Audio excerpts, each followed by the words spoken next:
안녕하십니까. 이승우 공인중개사입니다. 자, 오늘은 임대인이 전세보증금을 돌려주지 않을 때 전세보증금 돌려받는 방법에 대해서 설명드리도록 하겠습니다.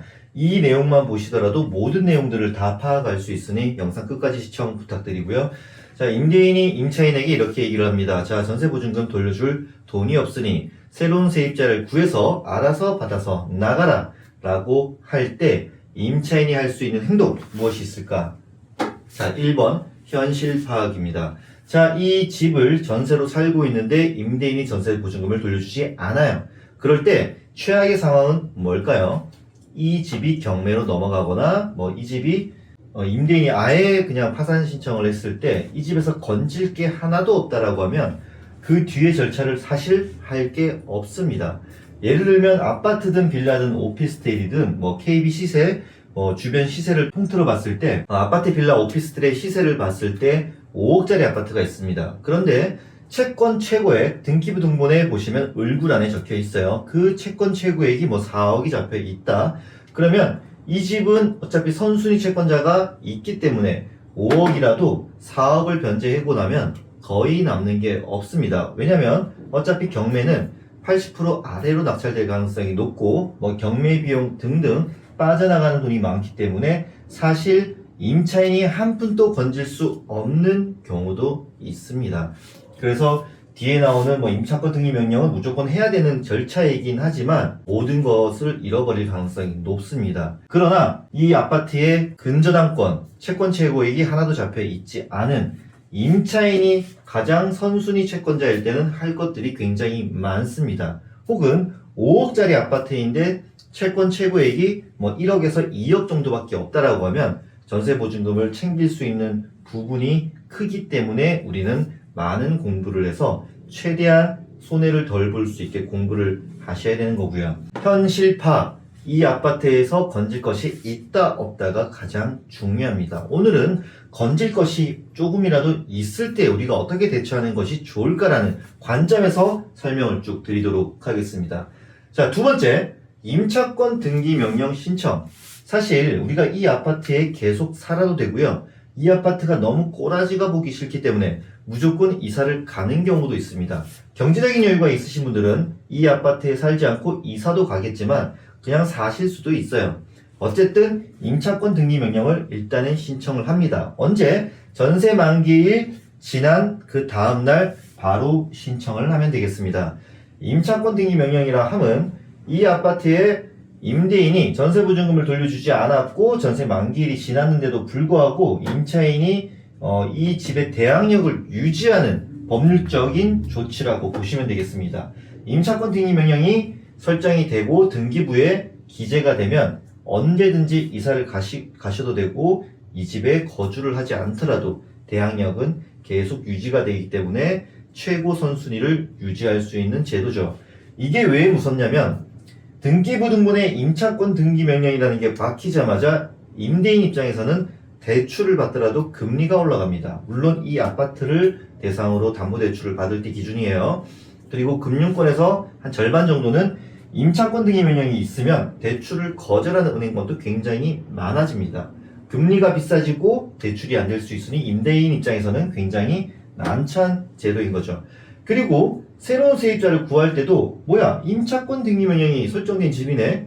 이 임대인은 이사한 임대인일 거야 라는 인식 때문에 중개업소도 이 집은 중개를 하려 하지 않기 때문에 어떻게 보면 임대인을 가장 압박할 수 있는 방법 중에 하나는 임차권 등기 명령이다. 그리고 사실 이 방법밖에는 없다라고 해도 과언이 아닐 정도로 가장 효과적인 방법이라고 할 수 있습니다. 자, 세 번째는 보증금 반환 소송이 있습니다. 자, 우리 임차인은 전세 만기인 날 임대인이 당연히 돈을 돌려줄 줄 알고 새로운 집을 계약했고 실제로 이사도 갔습니다. 물론 임차권 등기 명령은 설정하고 이사를 갔겠죠. 그런데도 불구하고 임대인이 돈을 돌려주지 않으면 임차인은 계속해서 은행에서 빌린 대출 이자를 내고 있어야 됩니다. 혹은 이 임대인이 돈을 돌려줄 거라고 생각해서 이사를 다 계약을 해놨는데 돈을 못 받아서 이 계약이 깨질 수도 있겠죠. 그러면 계약금을 날리고 이사 비용 날리고 이것저것 손해보는 것들이 굉장히 많습니다. 그런 부분들에 대해서 전세 보증금과 함께 그렇게 손해본 금액들을 다 돌려받기 위해서는 보증금 반환 소송까지도 준비를 하셔야 됩니다. 임대인과 협의를 계속했음에도 불구하고 이해관계가 좁혀지지 않을 때에는 전세 만기가 되기 전이라도 내용 증명을 꾸준하게 임대인에게 보내고 나중에 소송 준비까지도 하는 것을 추천드립니다. 일단 내용 증명을 보내면 임대인 입장에서는 사실 법적으로 하겠구나라는 두려움이 있기 때문에 조금 서둘러서 보증금을 마련해가지고 임차인에게 돌려주는 케이스도 굉장히 많습니다. 그래서 보증금 반환 소송까지 가는 것도 임대인과 최대한 협의를 해보고 안 될 때에는 준비를 하셔야 돼요.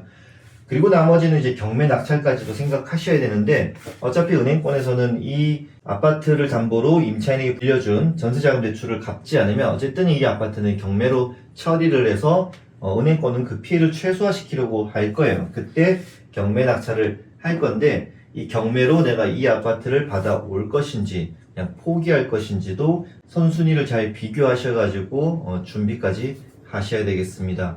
그렇게 따지면 사실 임대인이 돈 없다라고 할 때 임차인이 돈을 받을 수 있는 방법은 사실 임차권 등기 명령 하나밖에 없습니다.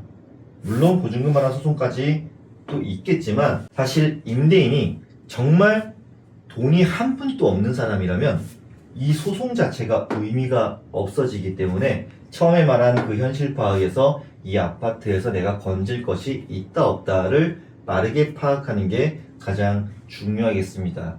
마지막으로 그 꿀팁을 하나 드리자면 작년 7월부터 올해 7월까지 임대인들을 위해서 이렇게 임차인에게 돈을 돌려주지 못하는 임대인들을 위해 작년 7월부터 올해 7월까지 딱 1년간 DTI 60% 규제 완화를 해서 임대인 보증금 반환 대출을 은행권에서 진행을 하고 있어요. 원래는 DSR 40% 규정을 받는데 DTI 60%까지 해준다라고 하니 임대인에게 이런 좋은 대출이 있다. 그러니 이거라도 알아봐서 보증금을 좀 반환해 주면 어떻겠느냐라고 협의해보는 게 굉장히 좋을 것 같습니다.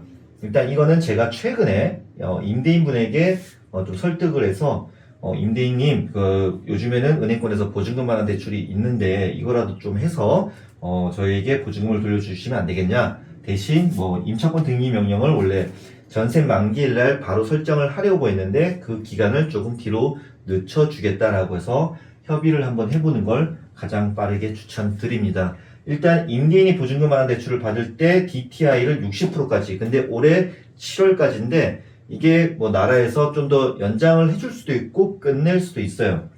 하지만 기간은 2024년 7월까지니까 그 점 참고하셨으면 좋겠고 자 마지막으로 이제 임대인 보증금 반환 대출 그리고 임차권 등기 명령 보증금 반환 소송 경매에 대한 이야기들 이 세부적인 항목들은 제가 추가로 영상을 따로따로 제작해서 필요하신 분들만 볼 수 있게 영상을 추가로 제작하도록 하겠습니다. 자 지금까지 이승호 공인중개사였고요. 여러분들께서 구독과 좋아요를 많이 눌러주신다면 좀 더 좋은 퀄리티로 영상을 제작해 보도록 하겠습니다. 오늘 영상은 여기서 마치도록 하겠습니다. 시청해 주셔서 감사합니다.